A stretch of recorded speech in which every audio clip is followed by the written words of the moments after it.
This section is on the TERENA Technical Programme.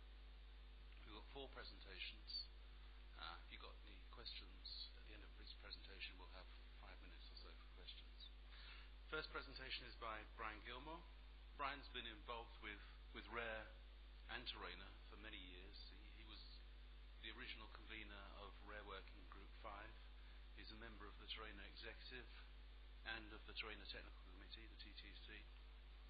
And he's been the chair of the activity that coordinated the CERT coordination that led to the activity now known as the Trusted Introducer. And in his spare time, he's the director of the computing service at Edinburgh. So, I'll ask Brian to give us a presentation on the Trusted Introducer Programme. Well, thank you very much, John, for that kind introduction, and thank you all, as I say, for coming in, given the weather outside. These slides I'm going to show you were actually put together for me by Don Stickford of M&I Stelvio, but he couldn't come here, so I'm going to give the slides for him, essentially. So, right, let's start off with some basic principles and reiterate some things. I think we all know, we all understand that security on the internet is a problem that won't just go away. And we also, I think, know that the number of incidents that we get worldwide is on the increase, and the problem is growing all the time. And I suspect you all in your own institutions are finding that you have to spend more time in looking into security incidents you did last year, and that's more time last year than it was the year before. Now, most of the time, we're essentially on our own over this, because the police only come in on a few occasions, and I think you all know some of the reasons for it, but it's really beyond the scope of the talk today. So what happened was that teams have been put together to deal with the problem, and either they're explicit teams, or you can have ISPs, which I'm sure must have somebody lurking in there doing something somewhere. And just for completeness, CSIRT, to get the glossary over, stands for Computer Security Incident Response Team, or the short form that we sometimes use is just IRT, which is Incident Response Team. You will probably have heard of the older name, which is CERT. That's a Computer Emergency Response Team. But as I say, the IRTs themselves prefer to call themselves IRTs rather than CERTs. And the numbers of these teams have been growing, and Don says that there are now a few hundred of these teams worldwide. So what does that do? What this means is if you have several hundred organizations, then any one of them has really quite a difficult problem when a security incident arises in knowing exactly who they should go to. How do they find out the correct IRT to go to? And how do they know who to contact in that IRT? And even when they know the correct IRT, they don't really know the quality or how much they can trust the person who's answering the phone to them. And in something like a security incident where you may be talking about somebody hacking into a machine, the last thing you want to do is to give valuable information to hackers. So they want to know who they're talking to. In the past, this was essentially done by the few original teams, all knowing each other very well. They met under the umbrella of an organization called FIRST. They knew each other personally, and they built up what is normally described as a web of trust. So they knew each other individually, they knew they could trust them, they knew that if they handed them a problem, then that problem would be looked after. However, as the number of teams has grown, this is becoming impossible to do. They can't really know several hundred organizations and know them well enough to trust individuals within those organizations. There is no, as it says here, there is no worldwide solution for this at the moment. The body FIRST, which is their forum for discussing things, is not really the kind of body that does this, and its membership entrance requirements are really quite high. So there are a lot of these teams don't have membership of FIRST. So FIRST doesn't know all the teams for start. And there's no other body around that can actually perform this function. So what happened was, and Don says it in quite short form, and some of you who have been before at TERENA conferences may well have heard more of the story. But what happened was that TERENA decided to set up a service which would do the coordination for the European serves. So it was going to act as a top-level body to which the individual IRTs could refer their problems to. So they would no longer need to know all the people in the teams around Europe. TERENA started that service off, and it ran, I think, for about 2 years. The problem was it was growing in size, and the individual member countries were very reluctant to put enough money into it to keep it going. They preferred to put money into their own teams. So at the end of the day, TERENA reluctantly had to close down the service. So that left us with the original problem of how you coordinate the activity. But we still had a group of people meeting. The IRTs meet essentially under the TERENA banner, and we now have a task force CSIRT, specifically for that purpose, and I chaired it at the beginning to get it going, although I've now handed that chair over to a member of an IRT because I thought that was more appropriate. So this task force said we should set up a mechanism by which we know who's in other people's teams and we get the beginning of the feeling of whether we can trust them. This doesn't say you necessarily can trust them. What it will tell you is that they've been around for a while, here's their pedigree and other things. And this service is called a trusted introducer. And here we have the mission statement of the trusted introducer. Trusted introducer must foster trust and cooperation between CSIRTs in Europe, both new and experienced. The vehicle used to achieve this is to invite CSIRTs to present themselves and to describe their service according to an established baseline, thus enabling objectivity, which is regarded as a prerequisite of trust. This body, as you will have gathered from the first slide, has now been in existence for 8 months, and to date it has been viewed as a success. So what is the process that we go through? What happens is that as soon as a IRT team makes itself public, so to speak, as soon as it is found out about, then it is deemed to be at a level 0 if it exists. And we want to get it in the database, so at the very least, if an incident happens in, I don't know, I pick a country at random, Lithuania, you can possibly, hopefully, look up the list and say, well, is there the basis of a team there? They may not be trusted, but at least there's a team, and I might go and ask more questions about it. So we have level 0 teams which say they exist, and we're holding a database and website with the information on how to contact them. The teams that want to go further and become a proper part of the TI process then are invited. I think they can invite themselves, or they can be invited by the trusted introducer to go through the procedure to make them a team that's fully known about. So I can't use the word trusted in that because it doesn't imply that. So they then are deemed to be up at level 1. And once you get to level 1, you're given 3 months in which you work together with the trusted introducer to present their service, to document their service, document the people to this baseline which the trusted introducer has set up. If they go through this process successfully, they are then recognized as a level 2 team, and their baseline information is presented on the web pages, although only part of the information is necessarily made public.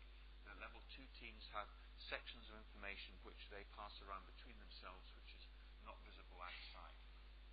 Once you get to level 2, that isn't the end of the story, because what could happen, for example, is that a country's team might resign en masse, or over a couple of months might lose most of their members, and the country, the NRN, wouldn't want to actually give up the fact they've got a team, or they might want to hide the fact they've no team anymore. And so what happens is that on a regular basis, each of the level 2 teams essentially goes through the process again, updating the information and proving they still exist. If something goes wrong, if they're found not to have members or whatever, they're not keeping up with the service that they promised that they would provide, then they are put back to level 0 and they have to start all over. So, how do you get to level 2? Well, you fill out well-defined templates that are published. They're not actually publicly available, these templates, so they're going to put draft ones up because they didn't want people to fill in out-of-date ones, and we told them that was a little bit silly. So we're going to get templates up there.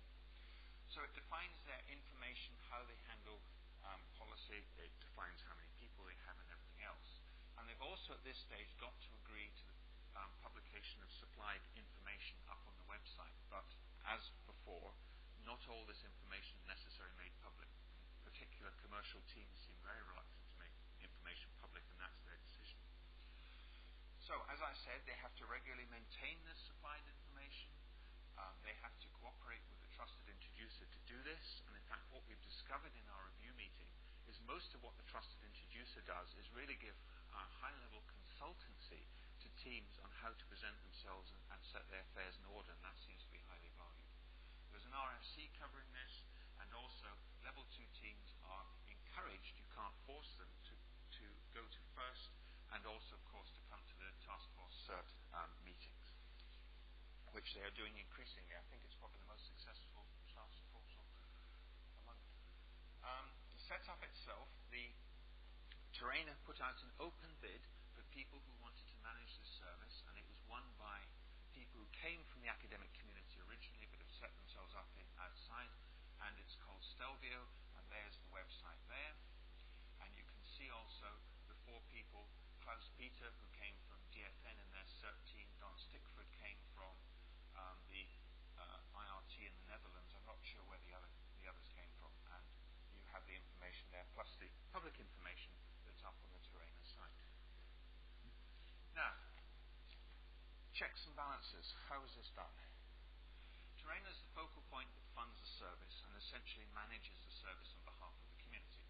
TERENA can do this because it's independent of all the other NRNs and independent bodies. It's better to have an independent body doing something like this.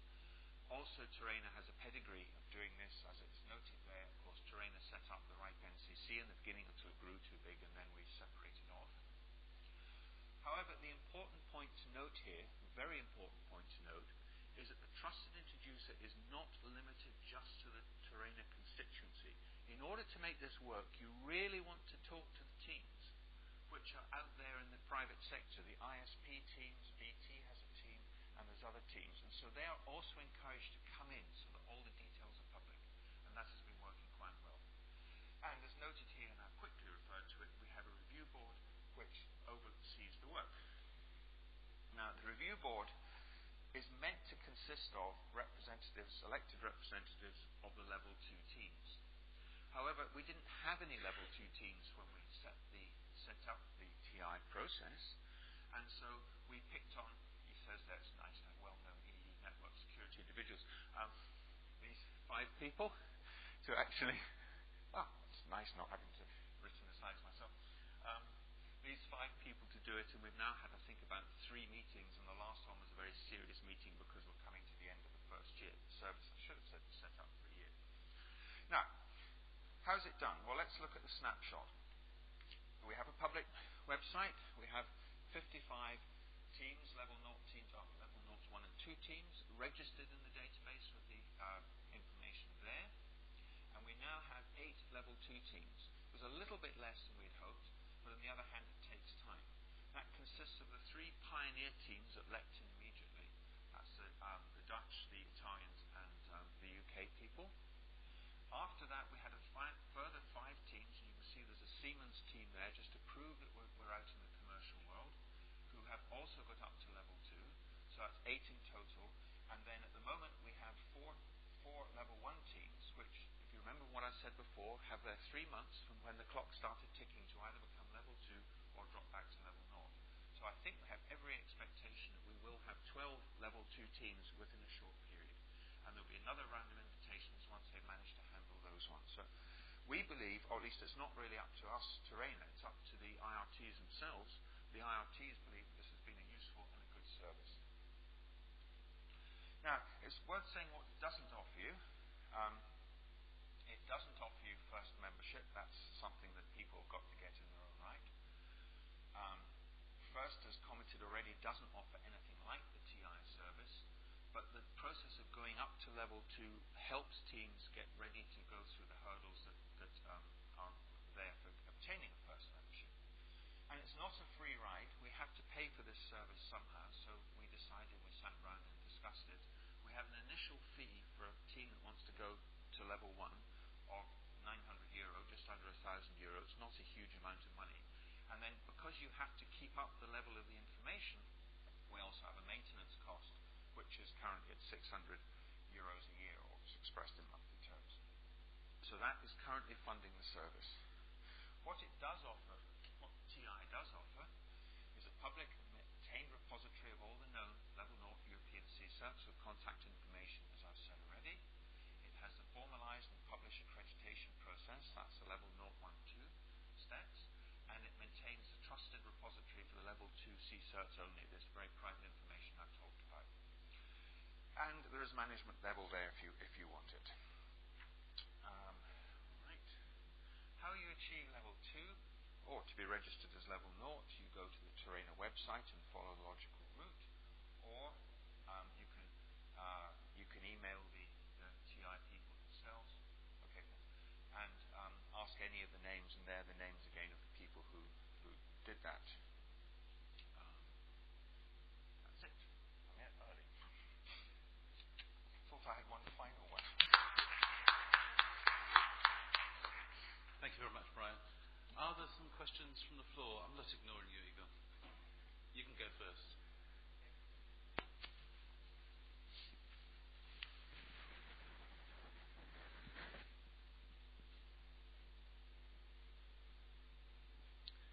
The level 1 and level 2 teams that you just showed are all European teams. Yes. In one of the other slides you said it's open. We hope other teams will join and other regions in the world will join. Is there already interest from other parts of the world in this? If I said that, I probably was expressing myself in a sloppy manner. What I was saying is it was open to more than the TERENA constituency, which means that it is open to private sector teams in the European area. Now, there was originally discussion about whether or not it should be extended outside Europe, but one of the decisions the review board made at its meeting a few weeks ago was that we don't believe we can really cope with that. So we have said, no, only European teams that are in Europe can join. What is encouraging, what the TI people are encouraging first to set up, I think that has not yet a little bit, was because they are saying to first, look, we have a process, we believe that process to work. But for it to work well, you really got to live in the area, because if a team applies, you want to make sure they really are who they say they are. Any other questions from the floor? I mean, I've got a question for you. This is current activities limited in duration. What do you say will happen after the end of the current duration? Okay. Where do we go then? Yeah. As I said before, the initial contract with Stelvio is for a year, and we're 8 months through that. One of the reasons we had the really quite detailed review board meeting was to do a full review, so we could go back to the TF CERT meeting and say, we've done the review, now what do you want to do? We have discussed things like how we would finance a second year. We have agreed that with Stelvio. So I'm now extremely hopeful that this service will be able to continue after the end of the year. But it really is dependent, I can say that, but as I've said before, what really matters is, do the IRTs in Europe value this service? If they value the service, then it will continue. If they don't value the service, then it will have to be allowed to die. Okay, so they made that decision in the next meeting, which is in a couple of weeks? In Ljubljana, yeah. Okay. Right, thanks very much.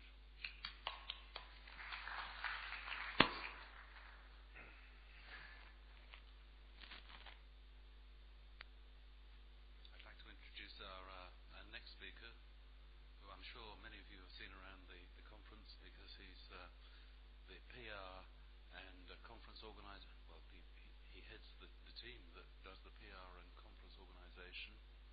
It's Bert van Pinxteren. He's a member of the TERENA Secretariat based in Amsterdam.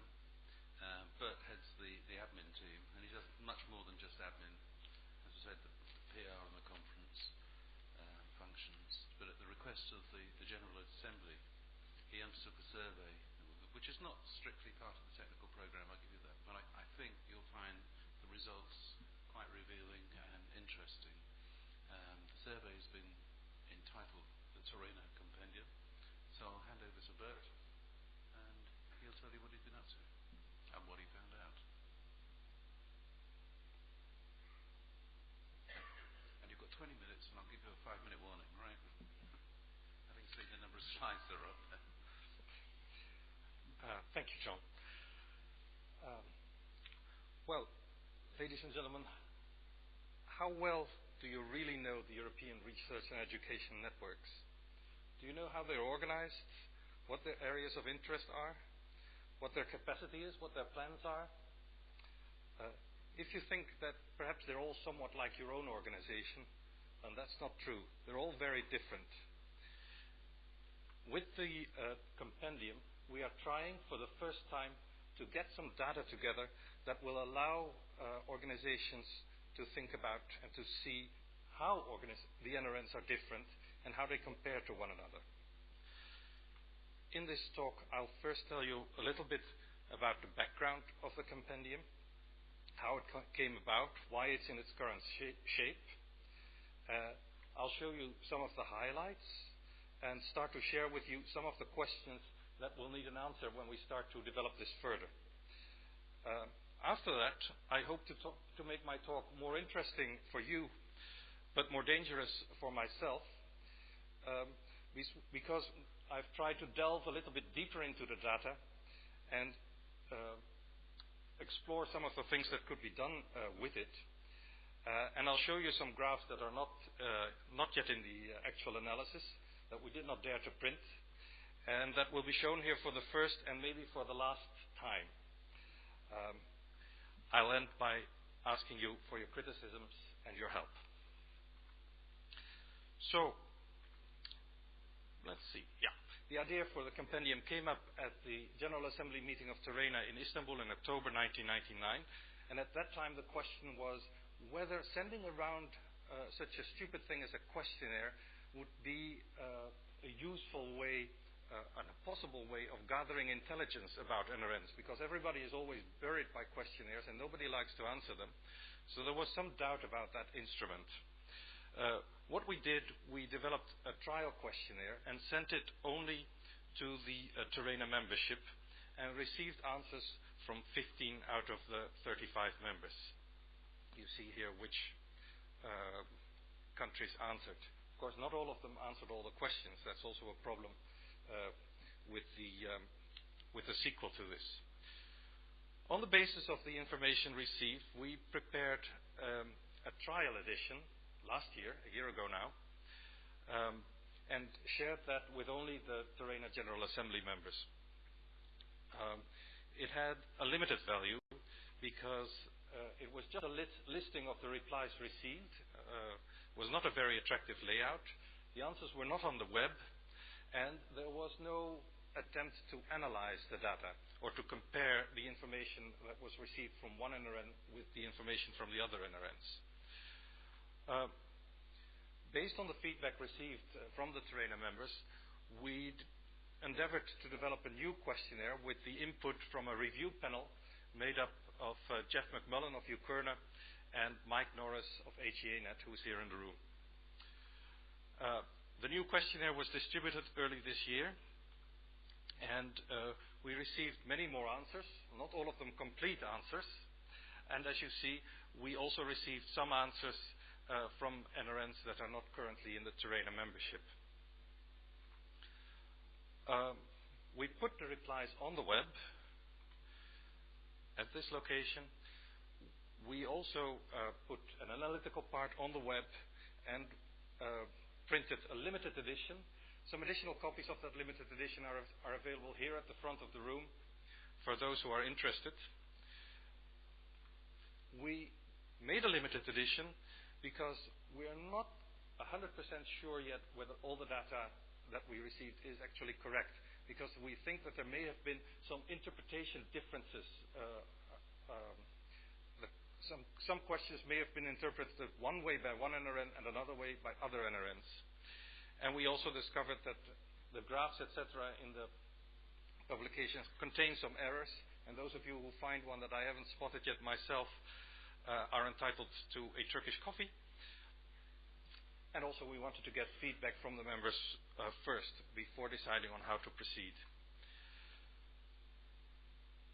The analytical part contains these 4 main headings, and I will just focus on a few of the highlights, at least highlights in my point of view. Others may think differently. And I'll start with a measure we've tried to develop with the help of the review panel, a measure of the absolute network size. The metric that has been proposed for this is megabyte per second times the length of the core network. So capacity of the core network times length of the core network.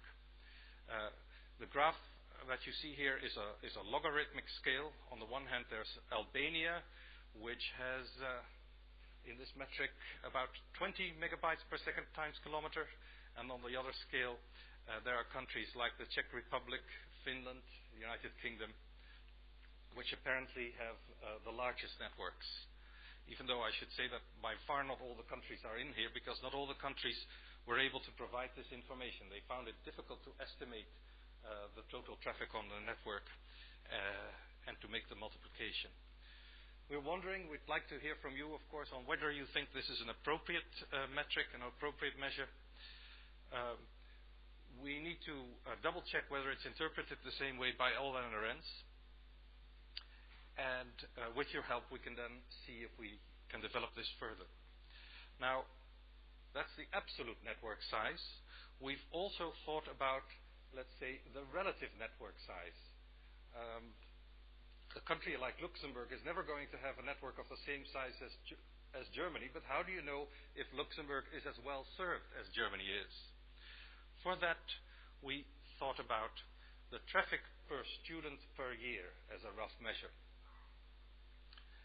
As you can see, again, Albania, Turkey are countries which have relatively low traffic per student per year, and Finland is the top of the list, at least based on the replies that we received, with about 4 terabytes of traffic per student per year. Now again, we know that NRNs do not cater only or primarily to students. We still think as a rough measure of relative network size, this might be good. We'd like to hear your opinions. And we'd also like to hear alternative proposals. The graph again.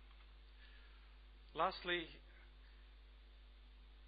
some statistics about the relative financial size of NRNs. We have tried to figure out the NRN budget per inhabitant, per capita. And we've plotted that against the GNP per capita of individual countries. The yellow line that you see on the graph is the ranking of countries in GNP terms, and the blue columns are the budget, the NRN budgets per capita. As you can see, on one hand of the scale, Albania, Macedonia, those are very poor countries, and the NRNs there are also very poorly funded. So that fits. The other end of the scale also fits. Norway and Switzerland are rich countries, and they also have, let's say, well-funded NRNs, at least relatively. In the middle, there are some interesting discrepancies. And one sees, for example, that big blue column all the way to the left. That's Croatia, which seems to be getting a lot of investment at this moment in upgrading its capacity. Of course, you would like to know, in order to know what this graph really means, you would like to know what the tasks are of the different NRNs. Some cater to secondary schools, others don't. Some invest heavily in e-learning, others don't. But still, as a rough measure, it might be useful, and we'd like to hear from you whether you think developing this further would be relevant for your work, for example, with policymakers. Okay, now the thin ice. I have a few slides about the future, about the picture that emerges from the data.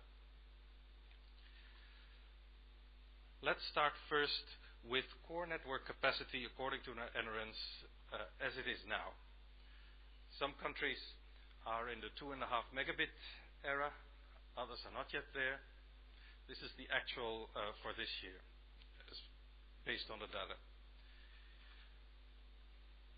The next column shows the predictions for the year 2002. Those are predictions that we collected last year for the trial edition. So this is where the NRNs thought they would be next year, but they thought that last year. As you can see, some countries, such as Hungary, are fairly optimistic that they will make a big jump. Other countries, such as Finland, have already passed this year where they thought they would be next year. And these are the predictions that we collected this year for 2003. Okay. Clearly you can see that the future is not so easy to predict for NRNs.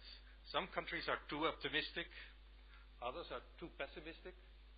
But there is overall, apparently, a confidence now in the NRN community that technology can deliver and will deliver significantly higher speeds. And even though we know that progress is in leaps and not linear, we can try to discern certain trends based on the information received. I've made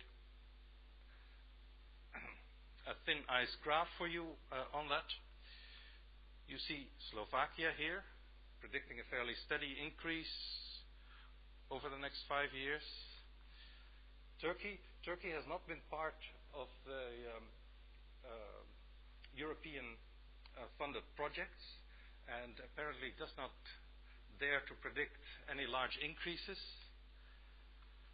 Belgium, on the other hand, is very optimistic, more optimistic, for example, than Sweden or Norway. And the most optimistic country, based on the data received, is the Czech Republic. They think that next year they will already be up to 15 gigabits on their core network and progressing beyond that. If we put this in a log scale,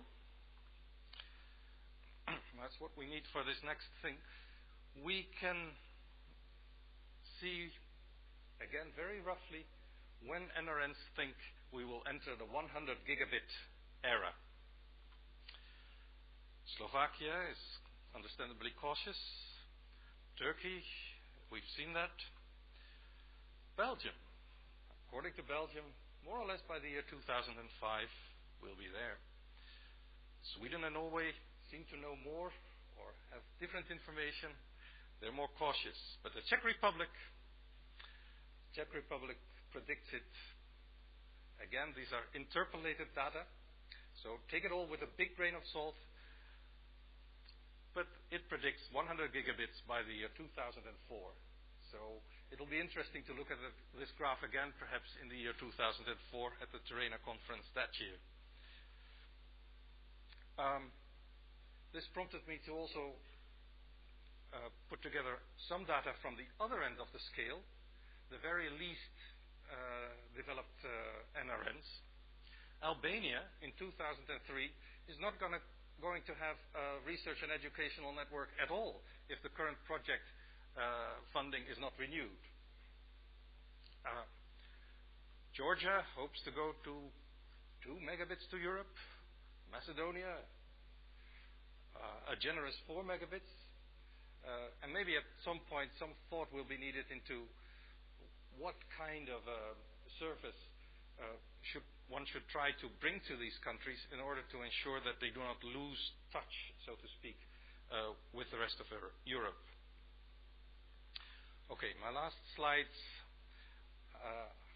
a little beauty contest entitled Mirror, Mirror on the Wall. Of course, one might try to say, what is the prettiest NRN? And there's no answer, fortunately. One could say the Czech Republic, because the Czech Republic, at least from the data received, seems to have the largest absolute network. Or the Netherlands. The Netherlands has the largest large site access capacity. So already offering gigabits to its large size. Finland, as we saw before, they seem to have the highest traffic per student. Or perhaps Denmark. We have done a graph here dividing the budget by the total number of staff months that's available to the NRN.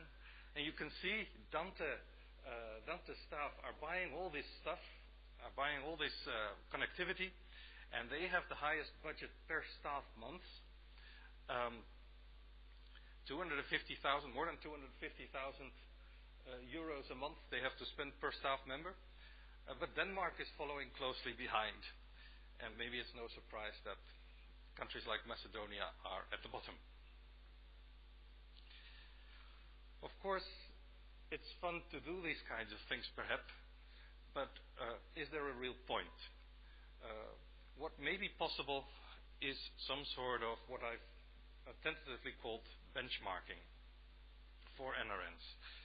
And suggestions on this, because it's very much thinking in progress, are welcome. A reward might be a place on the review panel if a new one is going to be formed. And I have done a very small example for Ireland, HEAnet. If you see this graph, this is the graph of NRN budget per capita. And it seems that HEAnet is doing relatively well. The yellow dot for Ireland is almost at the same place as the blue column. And its funding seems to be more or less a little less than the United Kingdom and about on a par with Israel per capita. But if you look at the student population, Ireland has a relatively large student population. And from that point of view, HEAnet seems to be fairly underfunded, in fact, because per student it gets significantly less than Israel and also less than the United Kingdom. And then if you look at the traffic per student, you see that indeed one would expect that there is some scope for growth for the HEAnet network, because the traffic per student is lower than countries like the United Kingdom and Hungary, and only slightly lower than a country like Lithuania. Okay, enough thin ice. I'm now going to ask for your help. You can send us criticisms, volunteer for the new review panel if it's going to be formed. It's not my decision. Let us also know what you think such a compendium should really contain. What is the key data? Because one of the problems that we're facing is if we get greedy, if we ask too many questions, we get fewer answers. So we have to prioritize if we want NRNs to really answer. We're thinking of developing some sort of funding proposal based on this. And we may need to enlist some spare research capacity because it's a lot of work to collect this data and then analyze it and do it in a slightly responsible way. And lastly, of course, what you can do, if a new questionnaire comes your way, fill it out. Thank you.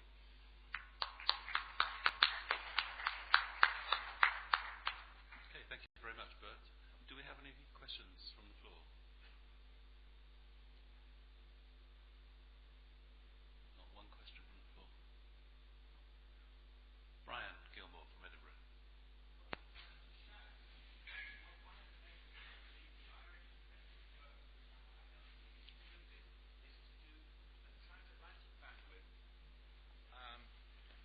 The ratio of transatlantic bandwidth to the overall population of a country, given that the overall population is a known number, you could do it against the number of students, but it's just an idea for you. Could do that, yeah. How long did this one cycle take you to make the questionnaire, send it around, analyze the results, and write this report? So how fast can you keep updating this information or keep doing new rounds? Yeah, it depends to to a certain extent on manpower, of course, but it also takes some time indeed to develop a questionnaire, try and test it, send it out, allow for answers to come in, etc. I think a 6-month cycle is probably what you need. Okay, thank you very much, Bert. And with that, we'll move on to our next speaker. And the next speaker to take the stage is Mauro Campanella. Mauro's from INFN-GARR, that's the Italian academic research network, where he's involved in network engineering. He's a very active member of the task force NGN. NGN is the follow-on from the very successful TF TUNT. NGN is looking at the technical investigations that will lead to development of the new GIAN network that will be launched later this year. Mauro is leading the activity on IP Premium service, and that's what he's going to talk about this afternoon. So, as soon as he's plugged in. Hello to everyone.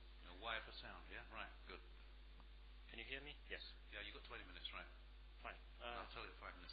I think I will be faster than that. Essentially, this is an update on the task force, which is a sub-task force of the low-layer technology, which is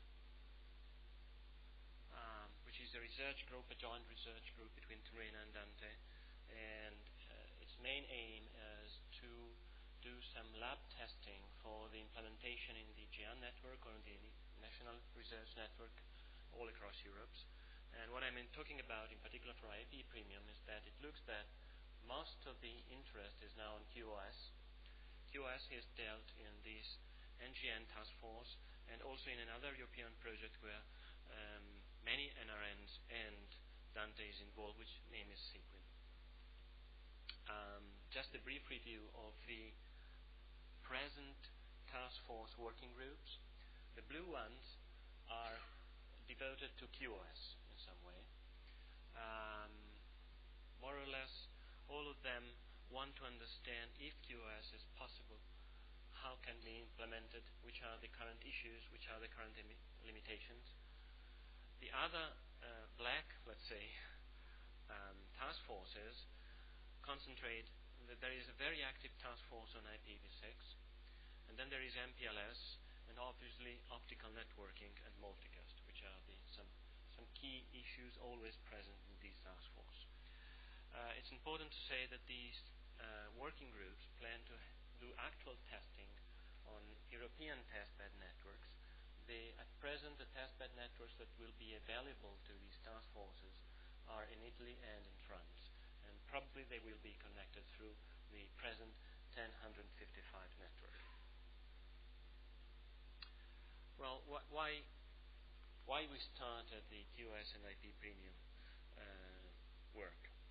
Well, an interview made by the Sequin project actually brought out that the users want some kind of quality of service from the network to differentiate their traffic from the other users' traffic. In particular, some users want actual services that provide assurances on capacity and delay. This is an important point. It's not only capacity, it's also delay and delay variations that the users want. Another important point to remember is that in the transition between the 1055 and the GIAN network, ATM will vanish. ATM is a link layer technology that is capable to provide a almost equivalent leased line through the CBR circuit. That will not be available anymore. At present, the managed bandwidth service of 1055, which is the way in which other European projects or particular users can ask a virtual leased line, which actually looks like a line, a link, a physical link from A to B, it can be provided by the European infrastructure. This will vanish because ATM in the core will vanish. It will probably stay there in the NRN, but not in the core. Another reason is that probably if you over-provision everything, things go very well. Not perfectly, but very well. But over provisioning all over Europe is not possible, as the graph that showed us very clearly that Europe is far from being uniform in a lot of sense, and in particular from the networking point of view. And of course, IP telephony, MPEG video, and so on are there. So, which is the goal? The goal is try to implement the service. That does not mean that the service should be perfect. We are not looking for the perfect solution, the perfect QoS solution. We are trying to understand if it is possible to implement some kind of quality of service, and the best quality service we can afford. The service obviously should be provided by the core itself, the GM network, and it should be propagated to the other ends up to the end users. The service should be as simple as possible, because I have bad memories of ATM in which the complexity of setting up SVCs was very large. It should be scalable, because the network is changing very fast, both in speed and in new users. So we have to find a mechanism that is scalable. Adapted network changes easily, routing failures, increase of bandwidth, decrease in bandwidth. It will be based on IP only. This is the only tool we have at our hand, the waste of the hourglass. And it should be independent from the transport technology. It's true that ATM is fading away, but gigabit Ethernet is making its appearance in the arena. Well, so QoS, what's QoS? We devised a bottom-up approach. Bottom-up approach means which are the parameters? These are the usual bricks you can easily find. One-way delay, one-way packet delay variation, capacity, and packet loss. This set matches actually the ITF and ITUT ones. ITF is proposing measurements for these set of parameters through RFCs, and ITUT also through the Y1451 deliverable, which is a group 13 deliverable. We have to remember in any case that we are talking at QoS service now at layer 3. But you have to remember that in any case you're running on a layer 2, layer 1 protocol.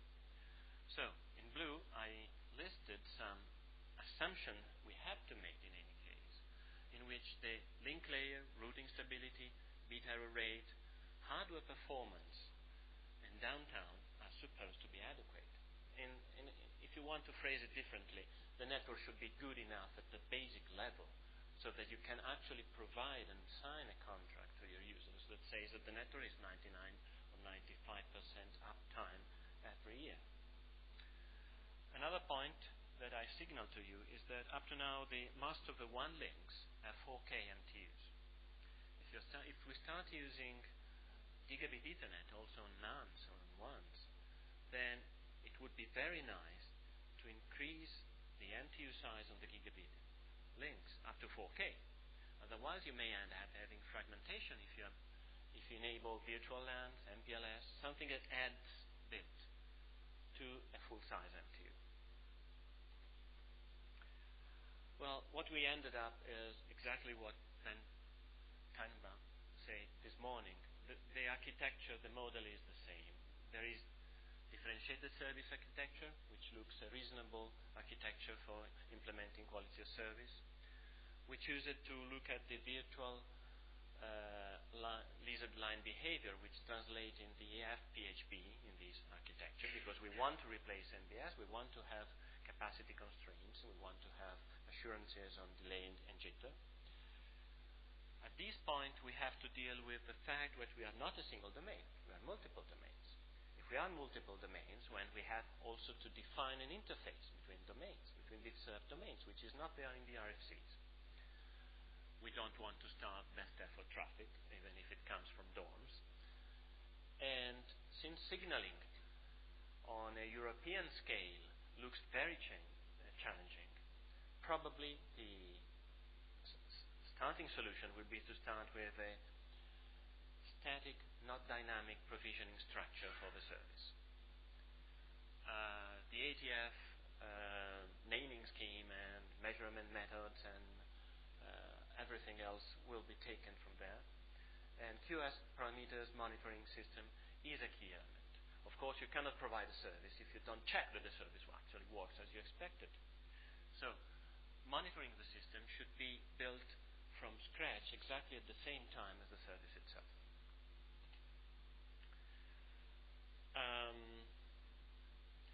I decided to briefly go through the open issues. I mean, the model is there, exactly as Ben this morning told. The diff serve architecture is a known one, it's already in the RFC stage. Which are the problems? Why can't you implement it off the shelf? I listed again the caveats. The caveat is again that link layer. Link layer, we are talking about gigabit links. Gigabit links should have, in my opinion, a bit error rate better than 10 to minus 11 to be a viable solution. We are getting from 100 megabit to 2 gigabit or 10 gigabit, which is an enormous factor, a scale factor. I don't think we should accept to stay with the same bit error rate as a 2 megabit link.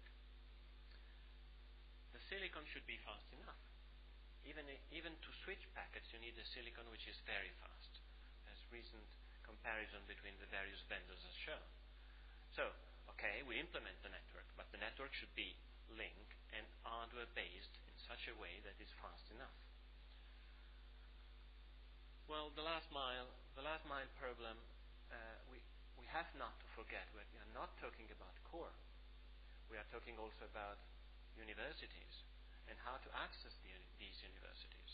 The fact that we are building a very high-speed core does not means that we are able to reach a particular host inside a university with the same speed, at the same level, with the same quality of service. The quality of service on a LAN is another open subject. In this sense, what the task force suggests is that, okay, we devise a model, but we have to cope with reality. And reality in Europe is different from reality in the United States.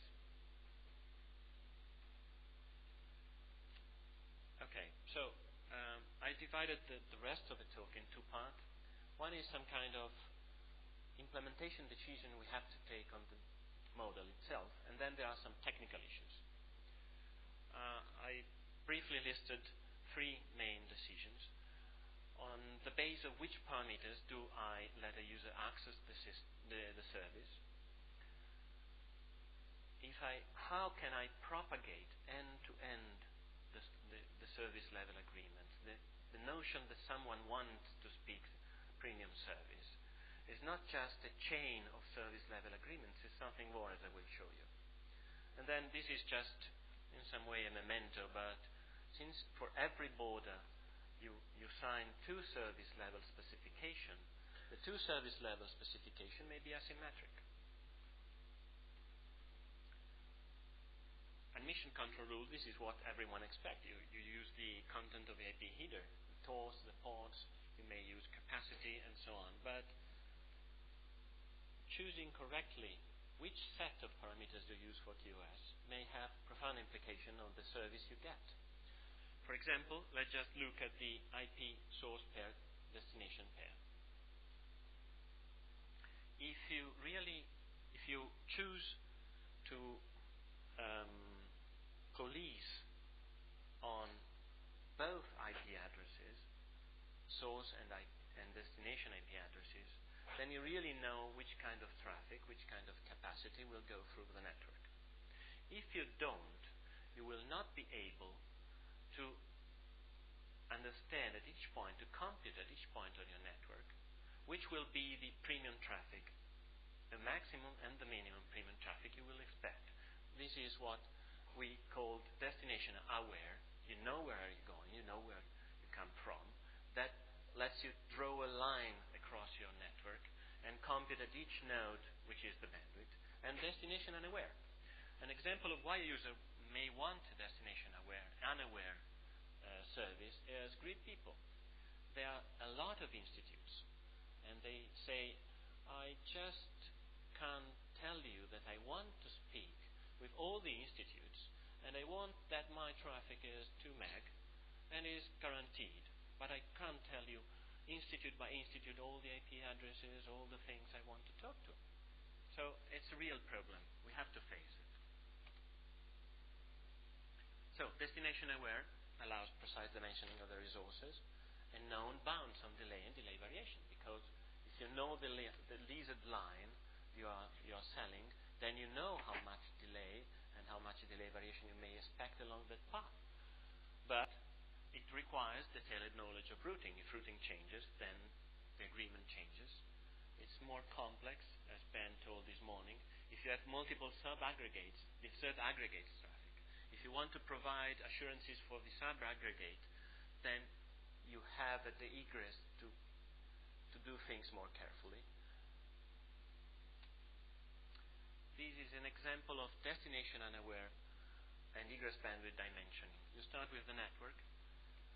Then what you do is that all these users want to speak with user 1 at the same time. But actually, if you look at the table, user 1 contracted only 10 megabits, but all of a sudden it gets 40.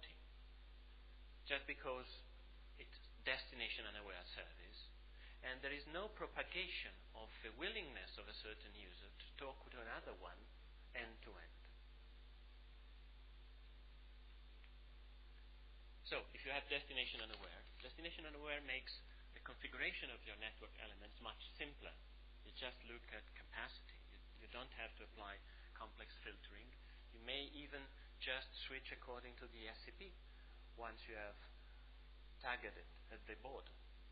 Does not need a precise knowledge of the network, and it is very weakly sensitive to rerouting. But the bounds you can actually write in the proposals, in the agreements, are very loose ones, because you cannot but estimate the worst case. Well, asymmetric SLS is just that in principle you can accept more bandwidth than you want to talk to another. This is, suppose an RNN receives more input traffic than output traffic, then why not? Local versus global agreements. This is the point I was raised before. If you do not propagate across all your network the information that some users want to speak with another one, for example, if you don't propagate from user 4 to user 1 the willingness of user 4 to talk at a certain speed to user 1 will not be capable to dimension his internal LAN to accept that kind of traffic, even if the service provider, the NRNs or the ASP, is still capable of dimensioning the borders in such a way that no traffic is lost between ISPs, between NRNs and GANs and the other NRNs. So, in some way, the official naming of an SLA means border to border, point to point, between neighbors. But if we really want to provide a service which works, in some way the information has to be propagated end to end, which is a new thing. I mean, you do not build the service out of a chain of service level agreement. You have also to understand how to build an end-to-end service level agreement.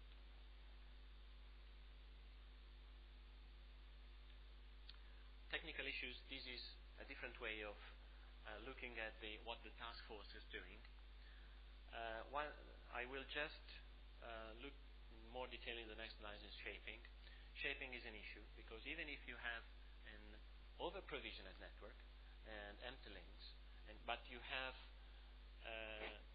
points in your network, nodes in which more than one traffic can collapse to a single output egress link, then just by chance you may get colliding packets for the premium service. The official RFC asks for 1 MTU size queue depth for the premium service. But this seems too strict according also to the testing made by the previous task force. So shaping, understand shaping if you really need to shape, understanding the queue depth is a key issue. And then you have aggregation and the aggregation of microflows going from one high speed to a lower speed link, how does this change the shape of your traffic. This is just a brief graph. I will just show you what means aggregation. That since many flows collapse and at a certain point they may even deaggregate themselves, we have planned a testing scheme so to understand if the shape you give at the beginning of the flow, which is required by the S implementation, still stays the same in your network, even if you don't have any congestion. These are the references. This task force has produced 2 documents. One is available in the public task force web page. The other is the Sequin project.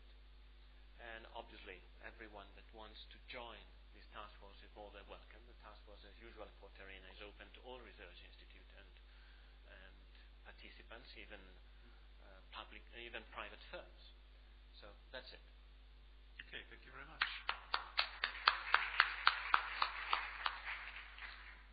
Are there any questions, Mauro, on the floor?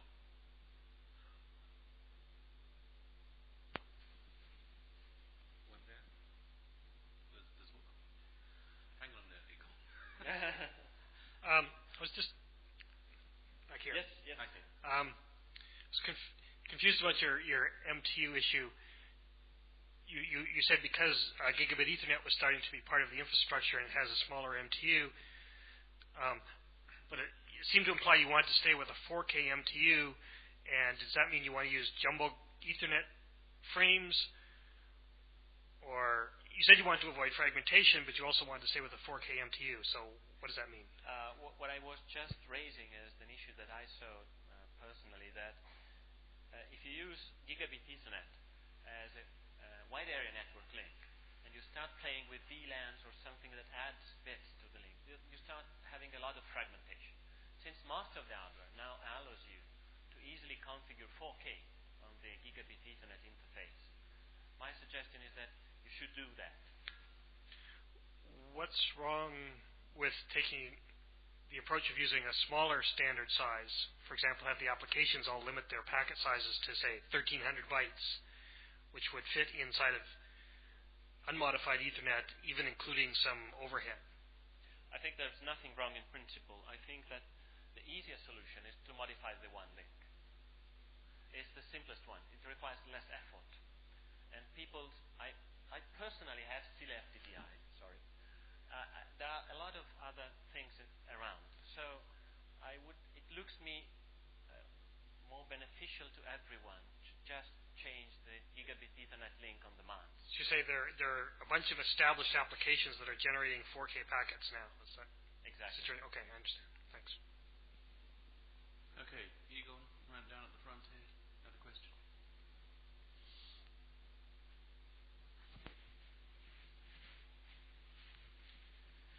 When do you think we will have those quality of service services in the networks, for instance, participating now in TFNGen? Well, that's a difficult question. The point is that ATM is going to vanish somewhere before the end of this year for the core backbone. The idea is to have a proposal and an implementation project ready by that time. So we will be able, if the test shows that it's feasible, to implement some kind of quality of service in the core backbone. Then there is the part which is implementing these kind of quality of service, the same model, in the NRN backbone and in the LANs. I think that most of the NRNs will be capable of implementing this simple approach to quality of service. I have some doubt on the LANs themselves. One possible escape pod is that ATM will be there probably in the LANs and in the NRNs a little bit longer than in the core backbone. So maybe a mixture between ATM and quality of service in another provisioned backbone could provide a reasonable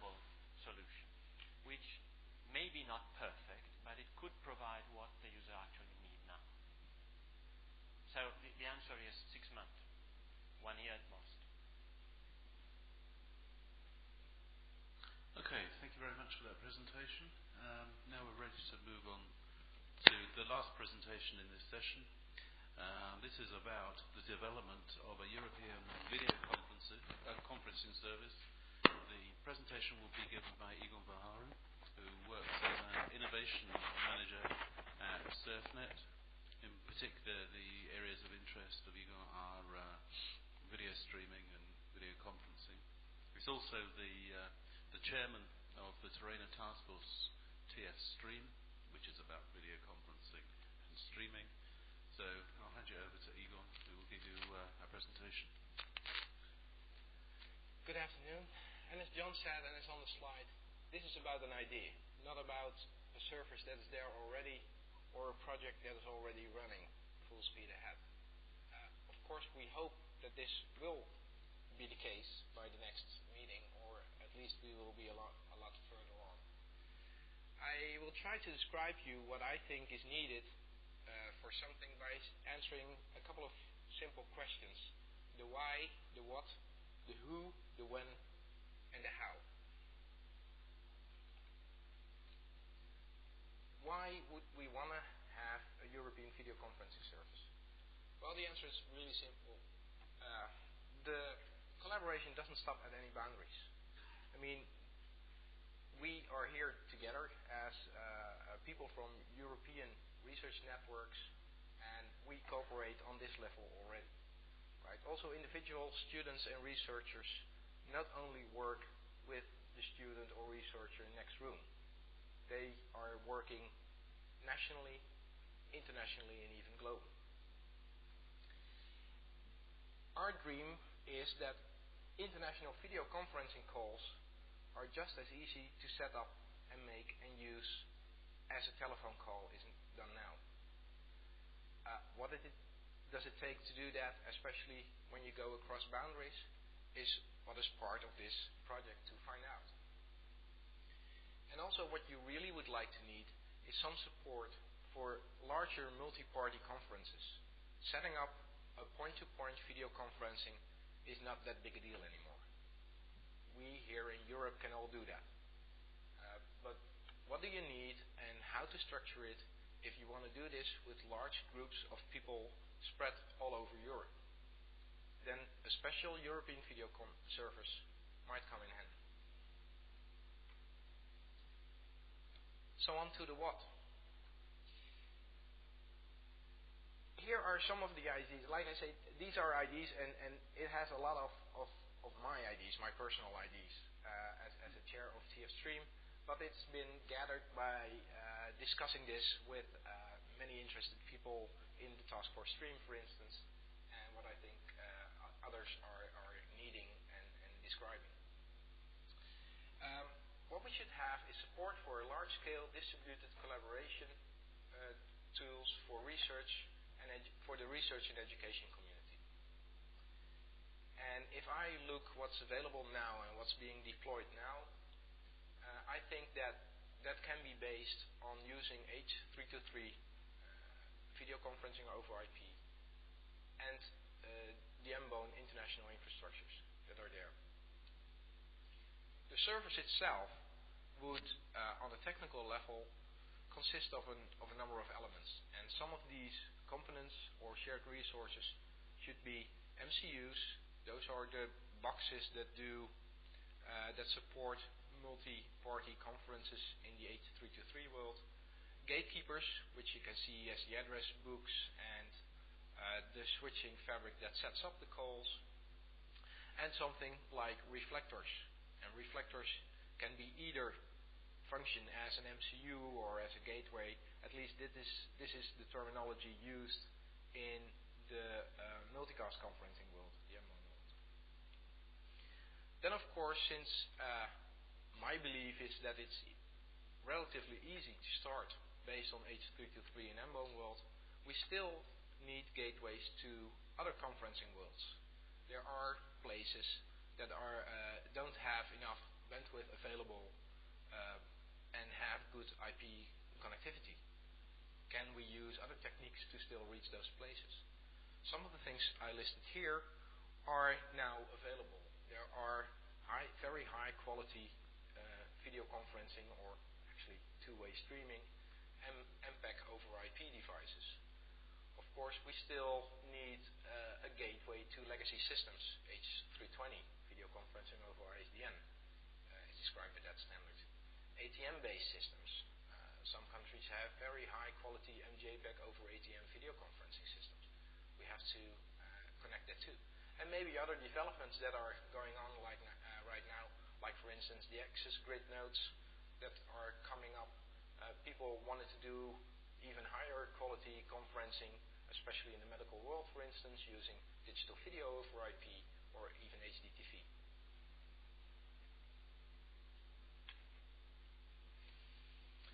In making this work, there are a lot of issues that have to be resolved.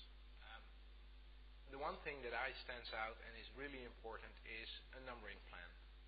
If you want to dial someone or you want to call someone using a video conferencing call and maybe do some data and application sharing, and we want it to be as easy as dialing a telephone number, we really better come up with a good both numeric dialing plan, but since video conferencing tools are based on computers, we can do more. We can also go to alphanumeric dialing plans.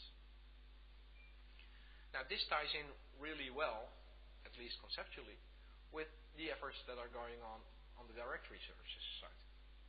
Right? We all have the white pages, well, most of us have the white pages that contains a name, an email address, and telephone number. Why not a simple call record where to set up video conferencing calls as part of your directory service? What's also really important, and something that isn't there yet, I mean, these are the things that we feel are necessary to set up such a service and issues where we should do research on. Not everything is there yet available, so we have to talk and work with the vendors too. One of these things is automatic or semi-automatic scheduling. If you want to set up a regular video conferencing call with, say, 25 people divided over about 5 or 6 countries, then it's it's hard to do it all manually. It would be a lot easier if you can just go to a website, if you're a convener of some meeting, and schedule this conference, and all the systems get called or can easily come in to the multi-party conference. Some of these are on the technical side, some of them are also on the organizational side. One is training and support for the end user. I think this should be part of any service that you want to give to the end users. This is not a service that should be provided to national research networks, but actually a service that should be provided to end users. So we have to train the end users. We have to train some managers of gateways, of MCUs, or gatekeepers. And we have to have a support system. What if something goes wrong? Who can you call? Or who can you mail? And how can you be helped? Of course, what also helps is doing joint research and development on these issues. And some of the things that I won't go into, but of course need to be there, are things like research on middleware and network issues. Now, luckily, we just heard that there's a lot of work done, for instance, in INFN-GARR on quality of service, which will be available even next year. Well, this is of course great for doing video conferencing across Europe or even wider. And then there are things that we don't know yet, like voice over IP or IP telephony. Should that be part of this whole infrastructure? Is that a totally different application? Some of it is using H323 as the standard now, so it's probably relatively easy to integrate in it, but it's still something else. For one thing, this was based on video, and IP telephony is not video. So there are some questions to be answered there too. Now, who is doing this or might be interesting or what?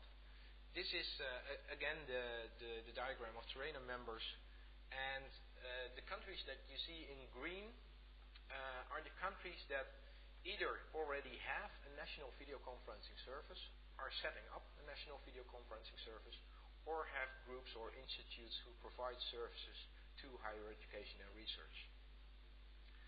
And some of these countries we're working with and always participate, for instance, in the European video conferences that we already do right now at the moment. For instance, most of the meetings of the task force streaming are being done by using video conferencing with everyone in its own country. It's, for instance, Ireland, HEAnet, and Ukurna, SURFnet in the Netherlands, Switch in Switzerland. There's a group in Italy. The people in Greece and in Finland are working on it. In yellow are the countries that expressed an interest in this and are planning to set up at least a national video conferencing service. And you see there are many more. And then there is a group that we don't know. Red does not mean is not interested. Red in this case means we don't know. But that's still a large group too. But I think if you look at the green and the yellow countries, so people who are already experienced or are setting up things, that's a large enough group to investigate what they should do and can do together.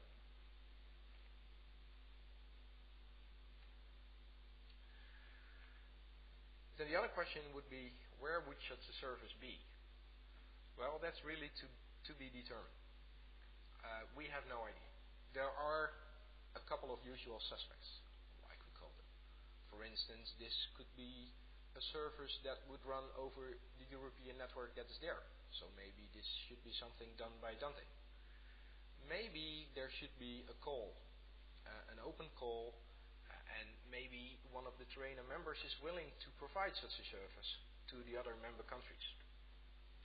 Then, of course, you can set up a totally distributed service, and depending or not if you want to commercialize this, there are many different models.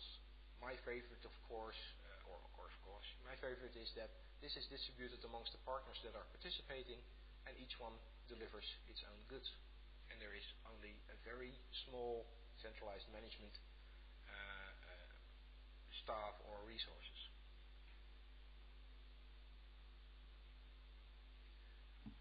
So what should happen next after this ID, and if this ID sounds valuable to some of you, what can we do? Well, I think that this might be investigated by a special project group, and that group might come out of, for instance, the Task Force Stream. The name is Task Force Stream. It's a task force on real-time multimedia applications with an emphasis on video conferencing and video streaming. But they now have, like we saw yesterday, some 20 really active members from 11 countries, but many more participate. There are now 92 members or experts in video conferencing and video streaming on the mailing list, for instance. So there are some experts that also are involved in running the national services. So we might form a project group out of that group to investigate what it takes and how to set up this. And then we have to do some plan development. We have to look for what it is, what would this cost, who can pay for it. Should the European Union, for instance, be giving money for such an ID, for doing this? What can the individual members bring up? What should be a time scale for really implementing this? That's something else. What are the requirements for participation, for instance? And how do we define operations and management? Now, we all have some ideas on these points. I won't go into that, but that will be part of the project development. Also, a question is this something new, or how do you come about? Well, this is not new, and there are many places where people are thinking about the same. One is, for instance, what is happening now in Internet 2 with a project called the Commons. And I've been fortunate enough to be involved in the initial plans for the Commons. And I just take this as an example because I have the most experience with it. Not that there are no other plans. There are other plans, like, for instance, the setup of a national service in Canada. There is a national service in, for instance, Australia, and also APAN, the Asian Pacific Network, is developing plans on doing this. And since we're not the first one, maybe we can borrow some of those ideas and at least look at some European adaptation of those plans. And of course, it's all dependent on the outcome of the discussion and what the project team would look like. Just to give you an idea, I would like to say something about the Internet 2 Commons. It's a project started by Internet 2, and although Internet 2 is until now a North American project, US-based, the service and the project, or the project and the service that they are setting up is not limited to that. It's really an international service, and luckily as stream chair, I've been involved in taking care of that everything that the international aspects are taking in there. The start of the service on the technical side is based on FideNet, which is an H323 international infrastructure that has now a little over 60 connected gatekeepers and MCUs, sites all over the world with a directory service where people are there and you can call thousands of people as easy as making a telephone call. VRVS is a system, a scheduling system developed by Caltech and CERN. This is very heavily used in the physics world and has support for M-bone clients, multicast conferencing clients, and also now has gateways to H323 and MPEG-2 video conferencing sites. And then, of course, what I said, not forget those people who still like to use the multicast conferencing tools, the M-bone tools. And that's part of the first setup or support of the Internet 2 Commons. The vision is to enable one-to-one, one-to-group, and group-to-group collaboration. And that should all be in support for personal communications, meetings, conferences, and teaching and learning. So not just group conferences where people can meet and talk to each other, but really also putting this as something that can be used in, for instance, teleeducation. It's for Internet 2 members and their international counterparts. And phase 1 that has just been started is a best effort service. It means that sites who are participating in this will have a coordinator, and that will be the point of contact. It uses email for support, so there's no one help desk that any end user can call, but an end user can go to a site coordinator, and the site coordinator can go to a central support system. It uses a distributed pool of equipment.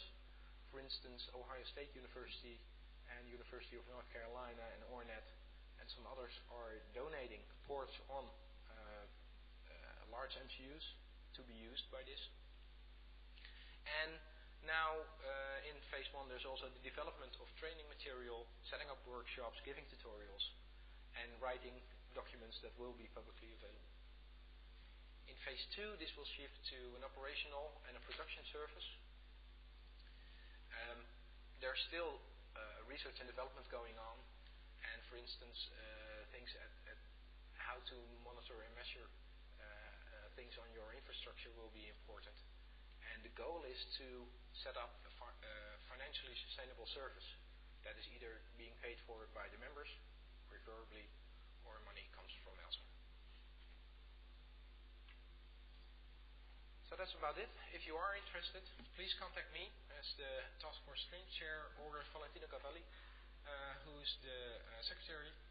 And the TERENA, the Task Force Streaming website will contain information on this, and things will be discussed on the mailing list. Thank you very much.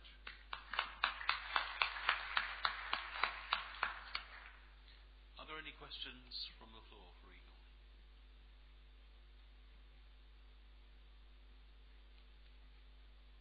I got one question. Okay. There were, you mentioned that there was, you didn't know about those countries that were coloured in red. Why is it you don't know? What's the problem in finding out? Well, it's hard. When we set up the task force, we were bringing together interested people in video conferencing and video streaming. And by doing that, by TERENA, we hope that that would be a central point where people who are interested in that would just come forward and connect to us. And so far, for some of the countries, that hasn't happened. We're still looking for that, but of course it's very hard to call all research networks and all universities, because that's where it usually starts, are you doing something with video conferencing? That's very hard to do. So we brought together a group of experts that is still growing, but we're still missing some information of the countries where we really have no idea who is doing what. And we hope that they come forward. That's an invitation to you. Please contact us if you are doing something with video conferencing and video streaming, would like to share experience or learn from our experiences, and participate in projects that are going on. For instance, International Video Conferencing Service. If you've never done that before, we know how to do that. We do it on a regular basis.